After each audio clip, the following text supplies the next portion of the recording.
주님께서 여러분과 함께 마테오가 전한 거룩한 복음입니다. 그때 예수님께서 길을 가시다가 마테오라는 사람이 세관에 앉아 있는 것을 보시고 말씀하셨다. 나를 따라라. 그러자 마테오는 일어나 그분을 따랐다. 예수님께서 집에서 식탁에 앉게 되셨는데 마침 많은 세리와 죄인도 와서 예수님과 그분의 제자들과 자리를 함께 하였다. 그것을 본 바리사이들이 그분의 제자들에게 말하였다. 당신네 스승은 어째서 세리와 죄인들과 함께 음식을 먹는 것이오? 예수님께서 이 말을 들으시고 그들에게 말씀하셨다. 튼튼한 이들에게는 의사가 필요하지 않으나 병든 이들에게는 필요하다. 너희는 가서 내가 바라는 것은 희생 제물이 아니라 자비다 하신 말씀이 무슨 뜻인지 배워라. 사실 나는 의인이 아니라 죄인을 부르러 왔다. 주님의 말씀입니다. 그리스도님 찬미합니다. 찬미 예수님, 바리사이파 사람들은 예수님의 제자들에게 왜 하필 예수님은 그 많고 많은 사람 중에 세리와 죄인들과 함께 식사를 하십니까? 하고 묻습니다. 예수님께서 이 말을 들으시고 그들에게 말씀하십니다. 튼튼한 이들에게는 의사가 필요하지 않으나 병든 이들에게는 필요하다. 내가 바라는 것은 희생제물이 아니라 자비다 하신 말씀을 생각하고 배우라고 말씀하십니다.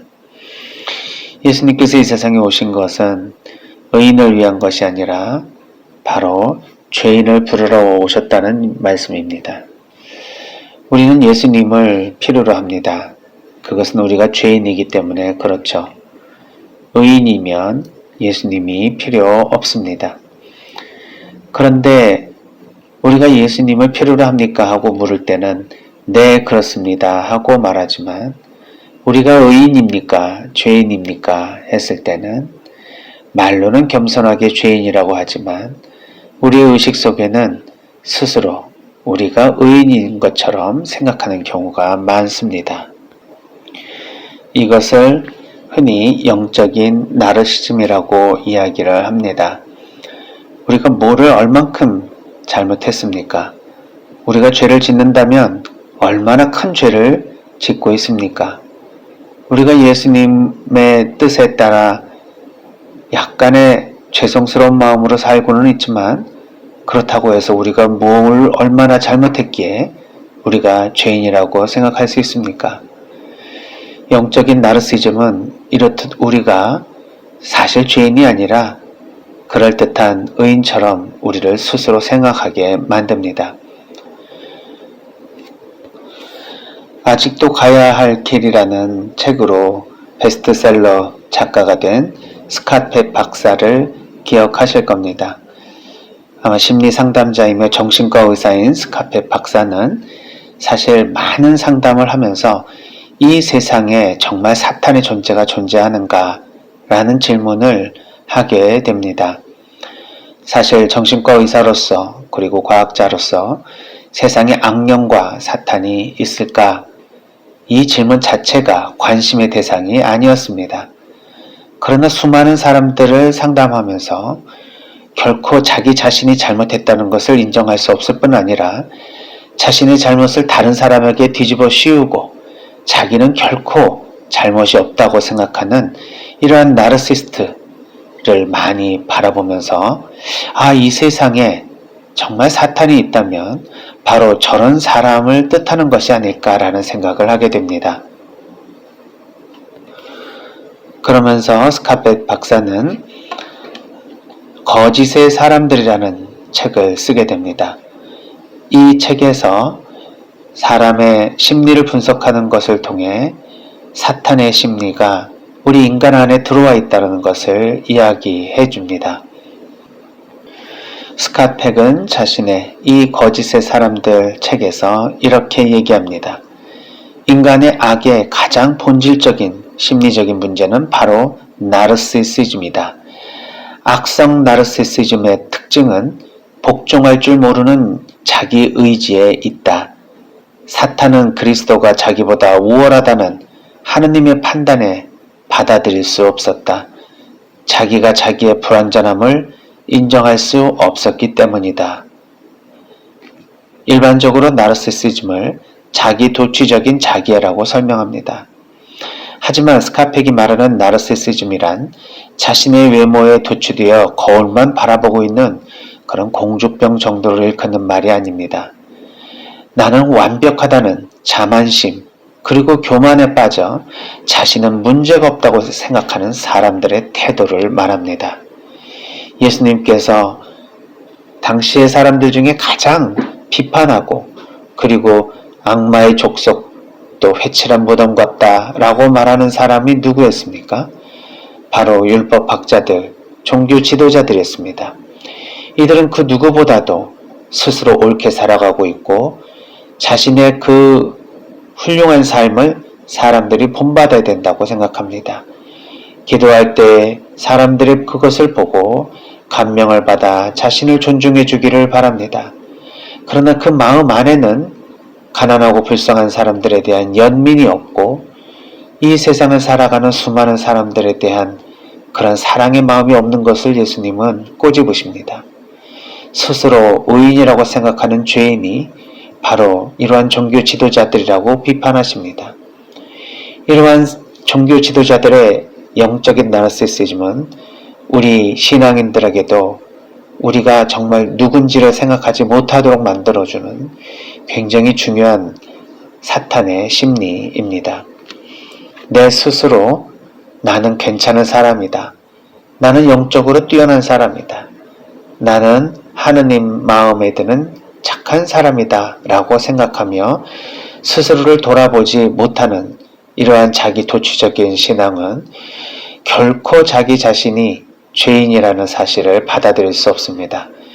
그래서 인간관계를 하면서 수많은 사람들에게 자신이 잘못한 것을 생각하지 않고 남의 잘못맛을 들추어내고 남이 잘못한 것들만을 우선적으로 비판하며 항상 타인에게 자신은 좋은 사람, 타인은 문제가 있는 사람처럼 생각하게 됩니다.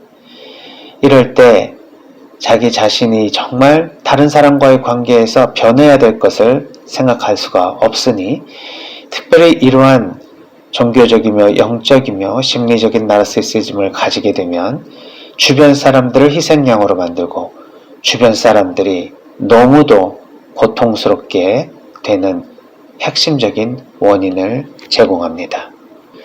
스카펙 박사는 악이란 나르시시즘이 위협을 받을 때 생겨난다고 강조합니다.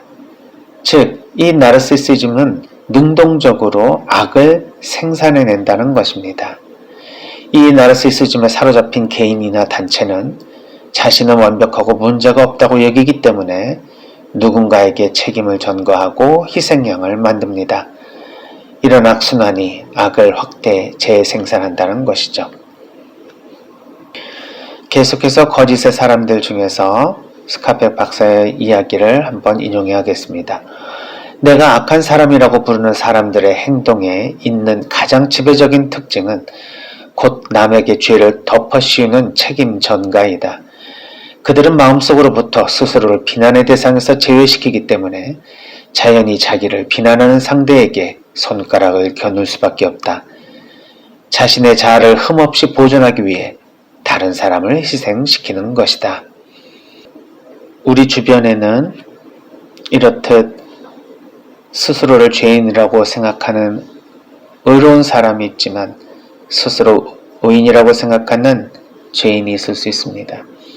무엇보다도 나는 어떤 사람입니까? 내 주변에 있는 사람들이 나로 인해서 고통을 당하고 있다고 아무리 얘기해도 내가 말하는 것이 옳고 내가 생각하는 것이 진리인데 왜 이들은 나의 뜻대로 맞춰지지 않을까라고 생각을 하며 그들을 계속 변화해야 된다. 너희가 변해야 된다라는 메시지를 주면서 결국 다른 사람들을 희생양으로 만드는 그러한 사람은 아닐까 생각해 보지 않을 수 없습니다.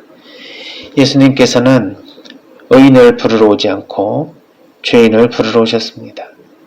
바로 내가 죄인이라는 사실을 고백할 때 우리는 주님을 영접할 수 있습니다. 내가 스스로 내 무의식 안에 괜찮은 사람이라고 생각이 들 때 우리는 예수님을 받아들일 수 없을 것입니다. 뿐만 아니라 이러한 영적인 나르시시즘은 다른 사람을 희생양으로 삼아 다른 사람을 바꾸게 노력하고 다른 사람이 변해야 한다고 말을 하면서 세상의 모든 안 좋은 것들을 전부 다른 사람의 탓으로 돌리게 됩니다. 내 자신부터 변화하고 내 자신이 죄인이라는 사실을 깨달을 때에 비로소 우리는 예수님이 누구신지를 알게 되고 그분께 우리를 의탁하게 될 것입니다. 오늘도 예수님께서 병자는 의사를 필요로 한다. 그리고 죄인은 그리스도를 필요로 한다는 말씀을 주십니다.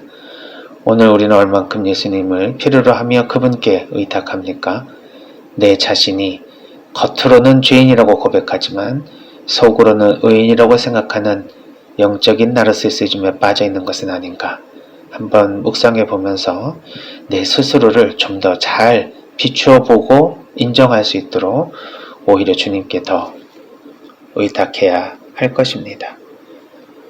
오늘 하루도 스스로에 대해서 좀 더 잘 성찰하며 예수님께 자신을 봉헌할 수 있는 하루를 살았으면 좋겠습니다.